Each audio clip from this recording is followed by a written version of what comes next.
வணக்கம். சித்தகேட் உணவை மருந்து மருந்து உணவு. தினமும் வாட்டரி வெஜிடபிள்ஸ் நீர் சத்து மிகுந்த காய்கறிகள் சாப்பிட்டு வந்தால் நமக்கு உடம்புக்கு ரொம்ப நல்லது அப்படின்னு சொல்லிகிட்டே வரோம். அதில் ஒன்று வந்து பீர்க்கங்காய். பீர்க்கங்காய் பற்றி இன்னைக்கு பார்க்கலாம். பீர்க்கங்காய் சாப்பிட்டா சித்தர்கள் சொன்னபடி பீர்க்கங்காய் வந்து ஒரு கொடி வகையை சார்ந்தது. பீர்க்கங்காய் சாப்பிட்டா சீதளம், வாதம், பித்த, கபம் இது மூணுமே அவங்கவுங்க உடம்புல எவ்வளோ இருக்கோ அதை விட 3 மடங்கு அதிகரிக்கும் அப்படின்னு சொல்கிறாங்க.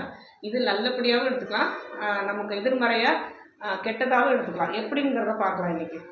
இப்போ வந்து நம்ம உடம்புல வந்து கபம் நிறையா இருக்குது. ஒருத்தங்களுக்கு கப உடம்புக்காரங்க அவங்க நிறையாவே அளவுக்கு அதிகமாக பீர்க்கங்காய் எடுத்துக்கிட்டாங்க அப்படின்னா அந்த கபம் வந்து ரொம்ப அதிகமாக இன்க்ரீஸ் ஆகி சீதளம், அதாவது அவங்களுக்கு நிறையா சளி பிடிக்கிறதுக்கு நிறையா சான்சஸ் இருக்குது. அது வீசிங் ட்ரபிள் இருக்கிறவங்க இந்த பீர்க்கங்காவை அடிக்கடி எடுத்துக்கும் போதோ இல்லை நிறைய ஒரே வேளையில் நிறையா எடுத்துக்கும் போதோ அவங்களுக்கு வீசிங் வந்து கொஞ்சம் அதிகமாகிறதுக்கு நிறையவே சான்சஸ் இருக்குது. இதே வாத உடம்புக்காரங்க அவங்க வந்து இந்த பீர்க்கங்காய் எடுத்துக்கிட்டாங்க, தொடர்ந்து எடுத்துக்கிட்டாலும் இல்லை ஒரே வேளையில் நிறையா எடுத்துக்கிட்டாலும் அவங்களுக்கு வாதம் அதிகமாகிறதுக்கு நிறைய சான்சஸ் இருக்குது. இப்போது கிடைக்கிற இந்த பீர்க்கங்காய் இப்போ ரீசெண்ட் டேஸ் ஒரு 10 வருஷமாக கிடைக்கிற பீர்க்கங்காய் வந்து ஹைப்ரிட் பீர்க்கங்காய். அது வந்து முத்தல் வந்து கொஞ்சம் தான் ஆகுது, நல்லா சதைப்பற்றா நல்லா பெருசாக கிடைக்கிது பாருங்களேன். அது மேல் உள்ள தோலை நீக்கிட்டு நம்ம பீர்க்கங்காய் சாப்பிட்றோம். இது வந்து பாரம்பரிய வகைகளில் வர பீர்க்கங்காயில் சேரவே சேராது. இது வந்து மரபு மாற்றப்பட்ட பீர்க்கங்காய். பாரம்பரிய வகை பீர்க்கங்காயை சாப்பிடும் போது சின்னதாக இந்த அளவு மட்டும்தாங்க இருக்கும். ஒரு 2 நாள் இல்லைன்னா 4 நாள் பார்க்காம விட்டாலே அந்த பீர்க்கங்காய் வந்து டக்குன்னு முத்திரும்.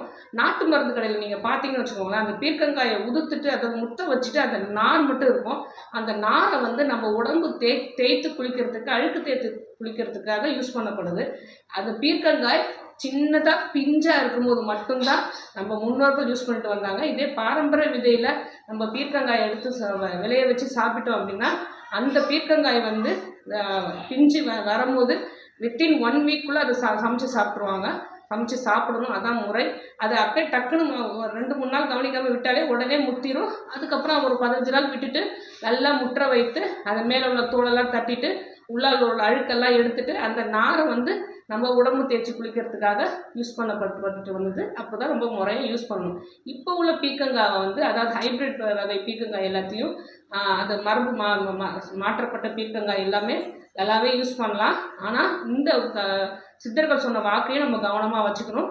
யாருக்கு எந்த உடம்புக்காரங்கன்னு கவனித்து இது அதிகமாக சாப்பிடாம ஒரே வேளையில் அதிகமாக எடுத்துக்காமல் அடிக்கடி எடுத்துக்காமையும் இந்த பீர்க்கங்காயை நம்ம யூஸ் பண்ணிகிட்டே வரலாம்.